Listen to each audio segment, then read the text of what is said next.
श्री स्वामी समर्थ. नमस्कार फ्रेंड्स. सोनल चित्रकथा आपल्या यूट्यूब चॅनलवरती तुमचं सर्वांचं मनापासून स्वागत. सो फ्रेंड्स, आपण स्वामी सप्ताहाला सुरुवात केली होती आणि अशाच प्रकारे आज तिसरा दिवस आहे. फायनली 2 दिवस लोक येत होती, काही जुनी येत होती तर काही नवीन लोक येत होती. सरांकडून मार्गदर्शन घेतलं, सरांकडून सल्ले घेतले, सरांना काही प्रश्न त्यांनी विचारले. तर आज पण आपण अशा लोकांना भेटणार आहे, नवीन जुने जे येतील त्यांना विचारणार आहोत, त्यांच्याशी आपण गप्पा मारणार आहोत आणि त्यांना विचारणार आहोत की तुम्हाला कसं वाटलं, तुम्हाला सरांचे विचार पटले का, तुम्हाला त्यांनी मार्ग सांगितला, त्या मार्गावर तुम्हाला चालल्याने यश मिळालं का. अशा खूप साऱ्या गप्पा आपण मारणार आहोत. तर चला भेटूया त्यांच्याबरोबर आणि त्यांच्याशी गप्पा मारूया. ओके. नमस्कार मॅडम. नमस्कार. आपलं नाव? माझं नाव विजया नरेंद्र जोशी. अच्छा, जोशी. विजया जोशी. हां, विजया जोशी. अच्छा. आणि कुठून आलात तुम्ही? म्हणजे माझं गाव, तसं मी नोकरीला रावेरला होती, जळगाव जिल्ह्यामध्ये माझं गाव आहे. तर रावेरच्या Shri VS Naik arts commerce science कॉलेजला मी असोसिएट प्रोफेसर होती. अच्छा. आणि प्रोफेसर होतात? हां. आणि इंग्लिशची हेड ऑफ द डिपार्टमेंट होती मी. अच्छा. हां. आता सध्या मी ठाण्याला असते. माझी मुलगी आता तिथे MSc सर्व्हिसला आहे, म्हणून मग सध्या मी तिथे असते. पण माझं गाव रावेरच आहे. अच्छा. हां. तुम्ही तिथून आलाय तिथे? हां, रावेरून आलो आम्ही. म्हणजे माझं रिटायरमेंट झाली माझी. 2015 साली माझी रिटायरमेंट झाली आणि माझी खूप इच्छा होती, त्यामुळे मग मी रिटायरमेंटनंतर माझं PhD पण कंप्लीट केलेलं आहे. वा. कशामध्ये PhD केलं तुम्ही? माझं इंग्लिश लिटरेचरमध्ये व्हर्जिनिया वुल्फवर केलं मी. Patriarchal structures in the novels of Virginia Woolf हा माझा PhDचा विषय होता. अच्छा. आणि व्हर्जिनिया वुल्फ ही मॉडर्न इंग्लिश लिटरेचरमधली स्ट्रीम ऑफ कॉन्शियसनेस नॉव्हेलिस्ट आहे. 8 नॉव्हेल्स तिने लिहिलेले आहेत आणि बरंच प्रोज रायटिंग पण आहे तिचं. मी तिच्या नॉव्हेल्सवर केलं होतं. पॅट्रिआर्की ही कशी आहे समाजामध्ये ते मी त्याच्यामध्ये दाखवलेलं आहेत आणि 8 चॅप्टर आहेत माझ्या PhDचे.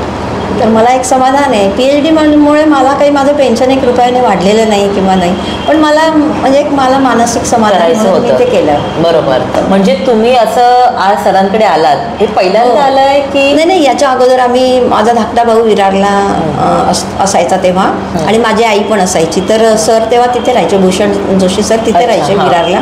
तर 2002 मध्ये तेव्हा माझी मुलं लहान होती आणि माझे मिस्टर वारलेले होते. 1996लाच माझे मिस्टर अचानक हार्ट अटॅकने गेले. अच्छा. तेव्हा मग साहजिक भावांना तर आपली काळजी वाटते ना, की आता हिचं कसं, म्हणजे मुलांचं वगैरे लाईन कशी लागेल वगैरे. मग तेव्हा आम्ही दादांकडे आलो होतो. तर दादांनी सांगितलं होतं तेव्हा की काही तुम्ही काळजी करू नका, मुलाचं एकदम तुमच्या व्यवस्थित लाईन लागेल आणि तुम्हाला काही पाहावंच लागणार नाही. आणि तसंच झालं. माझ्या मुलाला म्हणजे त्याचे इंटरव्ह्यू दिला त्याने. मला कुठेही कोणाच्या दाराचे उंबरे झुजावे लागले नाही. त्याला त्याच्या मेरिटवर नोकरी लागली. दादांनी सांगितलं होतं ते एकदम खरं झालं. आणि तेव्हापासून माझा खूप विश्वास असा बसला की एक वाचासिद्धी आहे त्यांना. आता हे प्रत्येकाचं मत आहे, पण माझी अशी श्रद्धा आहे की दादांजवळ 100% वाचासिद्धी आहे. त्यांनी जर म्हणून दिलं, आणि आज मी जी आली आहे ना, तर ह्याच आशेने आली आहे की माझ्या मुलीची आता त्यांनी जरा लाईन लावून द्यावी. तिच्या नोकरी, शिक्षण, तिचं आपलं शिक्षण तर झालेलं आहे, पण नोकरी, संसार वगैरे त्यांनी जर म्हणून दिलं ना की बेटा तुझं कल्याण होईल, तर होईल. ही मला श्रद्धा आहे. आता हा ज्याचा त्याचा श्रद्धेचा प्रश्न असतो, पण मला श्रद्धा आहे. आणि दादा जे ज्योतिष पाहतात किंवा हा ज्योतिष हा जो प्रकार आहे, हे थोतांड नाही आहे मॅडम, हे शास्त्र आहे. याच्या मागे जो त्याच्यामध्ये म्हणजे ज्याला आपण डीप स्टडी म्हणतो ना, तो वरवर पाहता आपण म्हणतो तर समुद्र येतं रे, पाणी तर आहे नुसतं खारट पाणी आहे, सगळी वाळू आहे, किनाऱ्यावर काय आहे रे, पण आतमध्ये किती मोठी रत्न भरली आहेत.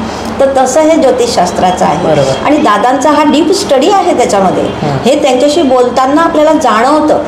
दादा असे योग जे आहे, आता माला योग आहे किंवा ते ग्रह जे येतात, समजा एका घराचा मालक दुसऱ्या घरात पडणं, मग त्या घराचा मालक अजून त्याच्या पुढच्या घरात पडणं, आपण याला माला योग का काय म्हणतात समजा. तर दादा तर अगदी चालू बोलताना सांगून देतात, असं सहज सांगून देतात. तर ज्याला थोडंफार येतं आहे ना, आता मी तर काही खूप त्यांच्या इतकं मी काही शिकलेली नाही आहे ज्योतिषशास्त्र, पण मला म्हणजे खूप आवड आहे त्याची ना. तर मी अशी बरीच पुस्तकं वाचली, काही माझ्या वडिलांनी पण मला शिकवलेलं आहे ते. तर त्याच्यामधून मला एवढं जाणवलं की डीप नॉलेज कोणाचं आहे आणि कोणाचं वरवरचं आहे, निदान एवढं तरी मी ओळखू शकते. आणि मला दादांच्या बोलण्यातून हे जाणवते केव्हाही की he is having deep knowledge of astrology. Very nice. म्हणजे तुम्हाला असं म्हणायचं आहे की हे अंधश्रद्धा नाही आहे, हे सायन्स आहे. हे सायन्स आहे. आता हा ज्याचा ज्याचा मानण्याचा विषय आहे, पण जे असं मानतात ना की हे अंधश्रद्धा आहे, तर काही असे प्रकार चालत असतील बाहेर, पण ते इथे नाही आहेत. भूषण जोशींकडे असे प्रकार नाही आहे. जे आहे ते सांगितलं जातं आणि त्यांच्या तोंडून जर तुम्हाला आशीर्वाद मिळाला तर तुमचं चांगलंच होते जीवनामध्ये. बरं. हे कारण याला त्याच्यामागे ते बोलतात ना, ते असं नुसतंच नाही बोलून जात, त्याच्यामागे काहीतरी शास्त्र आहे, सायन्स आहे. आणि ज्योतिषशास्त्र म्हणतो ना आपण, हे ज्योतिषशास्त्र म्हणजे त्याच्यामध्येच आलं ना की हे शास्त्र आहे, हे तोताण नाही आहे. काही लोकांनी केलं असेल तसं, त्याचा गैरवापर करणं. आता तो प्रत्येकच गोष्टीचा असतो ना जीवनामध्ये, असं आपण पाहतो एका नाण्याला दोन बाजू असतात. बरोबर. पण इथे जी बाजू आहे it's very clean and clear असं मला. मॅडम, मला तुम्हाला खूप काही प्रश्न विचारायचे होते, पण तुम्ही तुमच्या संवाद माझ्याशी जो साधलात त्यात तुम्ही सगळंच बोलून गेलात. म्हणजे मला प्रश्न विचारायला तुम्ही कुठे चान्सच दिला नाहीये. म्हणजे कसं आहे, आता मी इतक्या बऱ्याच वर्षानंतर मी दादांना भेटायला आली, तर मला ज्या भावना माझ्या ज्या होत्या त्या बोलायला पाहिजे असं मला वाटलं. तुम्ही दुसऱ्यांदा आलायत आणि तुम्हाला जे पहिल्यांदा ते 2002 मध्ये बोलले होते ते अगदी तुमचं, तेव्हा तर माझा मुलगा शिकत होता समजा, तेव्हा तर काही त्याचा नोकरीचं वगैरे प्रयत्न पण आम्ही करत नव्हतो, शिक्षणच चाललं होतं. पण तेव्हा म्हणजे मी खूप मानसिक दृष्टीने असं खचलेल्या अवस्थेतच होती की कसं होईल पुढे आता, कारण रावेरला आमच्या कोणी नातेवाईक नाही ना आणि कोणीच नाही आपल्या पाठीमागे, असं भाऊ लांब पडून जायचा. दादा म्हणे काही घाबरू नका, तुमच्या मागे देव आहे आणि मुलगा तुमच्या बरोबर लाईनला लागेल आणि तुम्ही याल माझ्याकडे एक दिवस. तर पाहताला तो योग इतक्या उशिरा आला पण आला. नक्कीच. आणि तुमच्याशी बोलून खरंच बरं वाटलं. स्वामी करो तुमच्या सर्व इच्छा पूर्ण हो, हीच माझी पण आशा. Thank you madam. Thank you. Bhushan Joshi सरांना मी पण माझ्या शुभेच्छा देते. नक्कीच. थँक्यू. श्री स्वामी समर्थ. नमस्कार सर, आपली ओळख? माझं नाव पंकज भास्कर गुरबा आहे आणि मी राहणारा कल्याणचं आहे. अच्छा. आणि माझं शिक्षण ग्रॅज्युएशन झालं आहे, पण मी working as an accountant in a company private लिमिटेडमध्ये. अच्छा. म्हणजे आणि सरांकडे तुम्ही येता ते आता फर्स्ट टाइम आलात की तुम्ही अगोदरही येत होतात? नाही, त्यांची आणि माझी ओळख जवळ फार आधीपासून आहे, म्हणजे बरेच वर्ष आधी. 10-1 वर्षाची पण आधीची ओळख आहे. आणि त्यामुळे बऱ्याच अशा गोष्टी आहेत की ते फार म्हणजे आपण म्हणतो की प्रकारे कनेक्टेड आहे, इमोशनल आहेत. ज्या ज्या गोष्टी घटना त्यांनी ज्या ज्या वेळी सांगितल्या त्या ते घडत गेले आहेत. ऑफकोर्स. म्हणजे 10 वर्षापासून तुम्ही आहात त्यांच्या कॉन्टॅक्टमध्ये, पण नक्कीच त्यांनी तुम्हाला मार्गदर्शन दिलंय आणि त्याचा तुम्हाला अनुभव आलाय. हो. म्हणजे तुम्हाला जे त्यांनी जे मार्गदर्शन सांगितलं, जे दिलं, ते तुम्हाला योग्य वाटलं? हो. अच्छा. योग्य मार्गदर्शन दिलं. योग्य वाटलं. कारण काय बऱ्याचदा आपण म्हणतो की होणाऱ्या कुठे काही गोष्टी असतात त्याच्याने माणूस सतर्क होतो एका प्रकारे. की जसं आता आपण चालतोय रस्त्यावर चालतो, तिकडे खड्डा येऊ शकतो, तिकडे आहे असं काही एक प्रकारे आपल्याला एक ह्या शास्त्राचं हे काय की एका प्रकारे आपल्याला एक गायडन्स मिळतो की बाबा आपण कशी वाटचाल चालावी काय. म्हणजे माझं तरी म्हणणं हे राहील की असं बऱ्याचदा असं वाटतं की हे यांची माझी ओळख आधी का नाही झाली. कारण की आपण जसं कॅरियरच्या बाबतीत निवडण्याचं आहे, तर त्या सगळ्या गोष्टींचं जर मला तसं काही योग्य आधीच मार्गदर्शन मिळालं असतं तर आपली बरेच वर्ष आणि हे ते आपण म्हणतो ना ते वाचलेच असते. मला अजून एक प्रश्न तुम्हाला विचारायचा आहे. तुम्हाला काय वाटतं की तरुण पिढीने, आता जी तरुण युथ जनरेशन आहे, त्यांनी ह्या ज्योतिषशास्त्राचा आधार घ्यावा का? हो, कारण घ्यायला पाहिजे. कारण की काय आहे की आज जसं आपल्या शिक्षणाची लाईन जो आपण जो शिक्षण घेतो त्या शिक्षणानंतरचं पुढचं काय असतं तर नोकरी, व्यवसाय, धंदा जे काय आहे. तर आज कोणी कुठली लाईन घ्यावी, जे सायन्स, कॉमर्स, आर्ट्स, मग त्यामध्ये काय आहे. कॉमर्समध्ये पण बरेच प्रकार झालेले आहेत. आता नुसतं कॉमर्स म्हणजे बीकॉम म्हणून राहिलेलं नाही आहे. म्हणजे टॅक्सेशन आहे, फायनान्स आहे, त्याच्यामध्ये रिटेल मॅनेजमेंट आलेलं आहे, लॉजिस्टिक्स आहे, असं बरंच काही प्रकार आहे की पुढचे जर कॉमर्समध्ये जाऊन पुढचे काही कोर्सेस पण करता येतात. तर मग कोणाला कुठलं गोष्ट सुटेबल आहे, काय कशात कोणाला यश आहे. नाही तर बरेचदा जसं आपण एका काउंटरवर रेल्वेचे उभे असतो आणि नेमकं कळतं की ते काउंटर बंद व्हायची वेळ, एवढे वेळ वाया जातो, तशी आपली वर्ष वाया जातात. की जर आपण योग्य जागी योग्य वेळी उभं नाही आहे आणि योग्य कॅरियर आपण सिलेक्ट करत नाही आहे आणि त्यामधला होणारा जो मनस्ताप आहे ती आजच्या पिढीला तर सहन करण्यासारखे, प्रत्येकाला ती सहन म्हणजे पॉसिबल नाही आणि तशी वेळ पण नको यावी कोणावरती. तर त्यामुळे आज कॅरियर गायडन्सच्या हिशोबाने म्हटलं तर हे मला फारच योग्य वाटतं. नक्की. परत तुमचा आणि सरांचा असा एक अनुभव म्हणजे काही आठवण की सरांनी तुम्हाला अशी काही गोष्ट सांगितली आहे आणि तुमच्या लाईफमध्ये झाली आहे, असं काही आहे तुमच्या लाईफमध्ये? हो, म्हणजे त्यांनी म्हणजे माझ्या ऑपरेशनच्या बद्दल प्रेडिक्ट केलं होतं. अच्छा. आणि ते वर्ष आणि एक प्रकारे म्हणू शकता की कालावधी पण सांगितलं की ह्या कालावधीमध्ये ते घडू शकतं आणि त्या प्रकारे घडलं होतं. हर्नियाचं ऑपरेशन झालं होतं माझं. अच्छा. आणि मी आउट ऑफ स्टेशन होतो आणि त्यावेळेस ते तसं हे घडलं होतं. तर ते ते थोडंसं कल्पना असल्यामुळे मी प्रिकॉशन्स थोडं घेऊ शकलो आणि थिंग्स वर इन कंट्रोल. असं. वा, खूप मस्त वाटलं पंकज सर, तुमच्याशी आपण गप्पा मारल्या. थँक्यू. थँक्यू. नमस्कार. नमस्कार मॅडम, आपलं नाव? माझं नाव सुषमा मधुकर गमरे. अच्छा, गमरे. गमरे. तुम्ही काय करता मॅडम? मी म्हणजे माझं कामाला जाते मी. अच्छा. पण म्हणजे पोळी भाजीचं काम करते मी. अच्छा. गेल्या 30 वर्षापासून करते. अरे वा, छान छान छान. गेल्या 30 वर्षापासून मी कामाला जाते. हां. आणि तुम्ही इथे पहिल्यांदा आलात की अगोदरही? नाही, इथे माझी 3-4 वेळा मी आलेले. हां हां. ओके. सरांकडे. म्हणजे सरांना तुम्ही ओळखता? हो, ओळखते मी. बरोबर. बरं, मला काय म्हणायचं आहे की मला एक प्रश्न विचारायचा आहे तुम्हाला की लोकांनी इथे यावं की नाही यावं? नाही, यायलाच पाहिजे. कारण का सरांचा मला विश्वास बसलाय. पण आम्ही बौद्ध धर्माचे आहोत म्हणून आमच्या धर्मामध्ये आम्ही बघत नाही, पण मला त्यांच्यावरती विश्वास बसलाय. मी 2-4 लोकांना पण सांगू शकते तुम्ही इथे या, तुम्हाला अनुभव येईल, तुम्हाला फरक पडेल. अच्छा. तर भरपूर लोकांना मी आणलेले आहे इथे, पण त्यांचं म्हणजे खरं सर्व सांगतात आणि मला त्यांच्यावरती विश्वास आहे. अच्छा. हां. म्हणजे जे ते बोलतात ते तुमच्या खरं सर्व झालेलं आहे? हो, घडलेलं आहे. बरं बरं. हां. म्हणजे इथे सगळ्यांनी आलं पाहिजे, शास्त्राचा आधार घेतला पाहिजे असं तुम्हाला वाटतं? हां, कारण खरं सांगतात ते सगळं. बरोबर. म्हणजे खोटं नाही. उद्या काय घडणार आहे ते आज सांगणार ते. अरे, एवढा मला विश्वास आहे त्यांच्यावरती. अच्छा. कारण मी इथे 7 वर्ष राहते बाजूला. मी राहते, माझं घर आहे चंदनवाडीमध्ये. आमचं रिडेव्हलपमेंटला गेलं, आम्ही इथे भाड्याने राहतो. पण मला त्यांचा अनुभव आला आहे. मी 4 लोकांना सांगते तुम्ही या, जोशींकडे या, तुमचा फायदा होईल.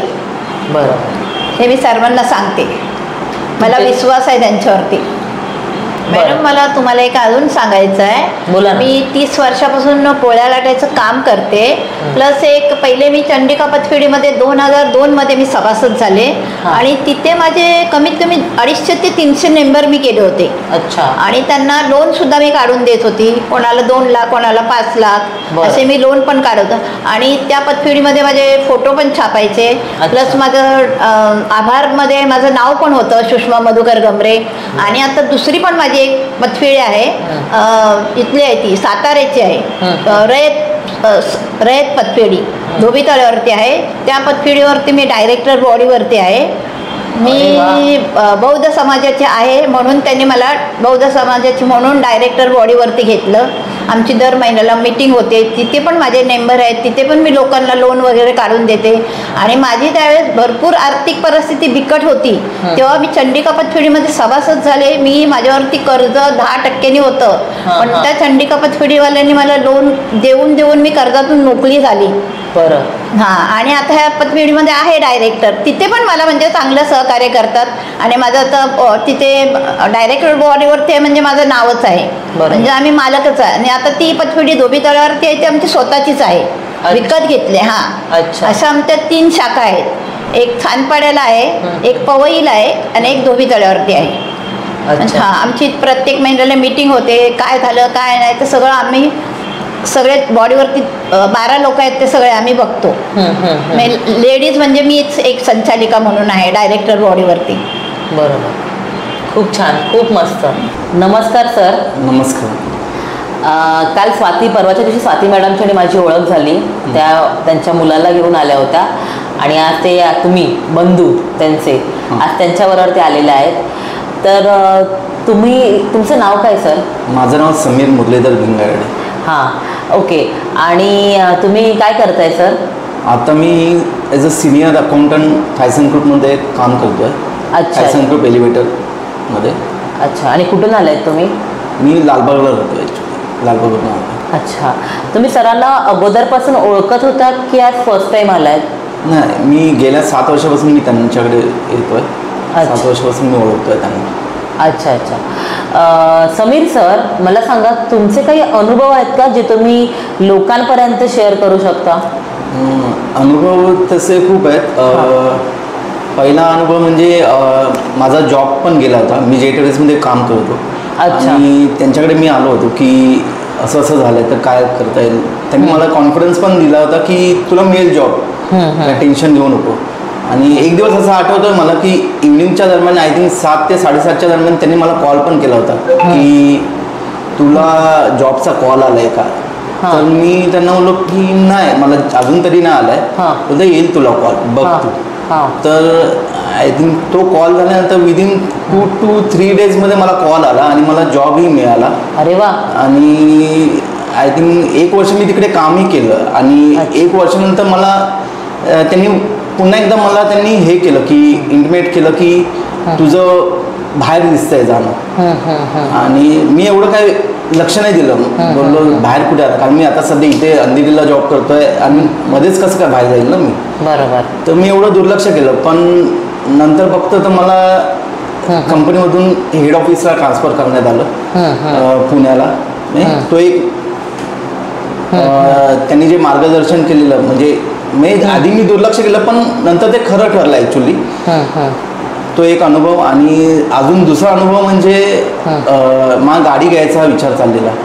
तर ते मला बोलले की तू सेकंड हँड गाडी घे, सेकंड हँड गाडी तुला दिसते मला. तर त्यामध्ये पण मी दुर्लक्ष केलं. नंतर माझ्या एका मित्राच्या कोविडचा टायमिंग होता आणि त्या टायमात मी लेट येत होतो. तर त्या टायमामध्ये मला मित्राने मदत केली आणि त्याची सेकंड हँड गाडी मी 2 ते 3 महिने मी चालवली.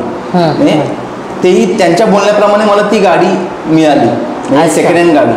आणि त्याच्यानंतर मी माझी नवीन गाडी घेतली. पण तेव्हा पण मी दुर्लक्ष केलं. पण 2 ते 3 महिने मी सेकंड हँड गाडी चालवली पहिली. अच्छा. त्यांनी बोलल्याप्रमाणे. अच्छा. तो एक अनुभव होता. आणि अजून एक कोविडच्या दरम्यान ही मला त्यांनी खूप मदत केली. माझी आई हॉस्पिटलाइज होती तेव्हा त्यांनी खूप मार्गदर्शन खूप केलं. म्हणजे इथे जा, तिकडे जा, ह्यांची भेट घे. आणि त्याप्रमाणे मी केलं. आणि आता माझी आई घरी आहे. तर म्हणजे मरणाच्या दारातून ती घरी आली. अच्छा. खरं बघितलं तर. अरे वा. आणि त्यांनी गाईड केल्याप्रमाणे तसं आम्ही फॉलो केलं.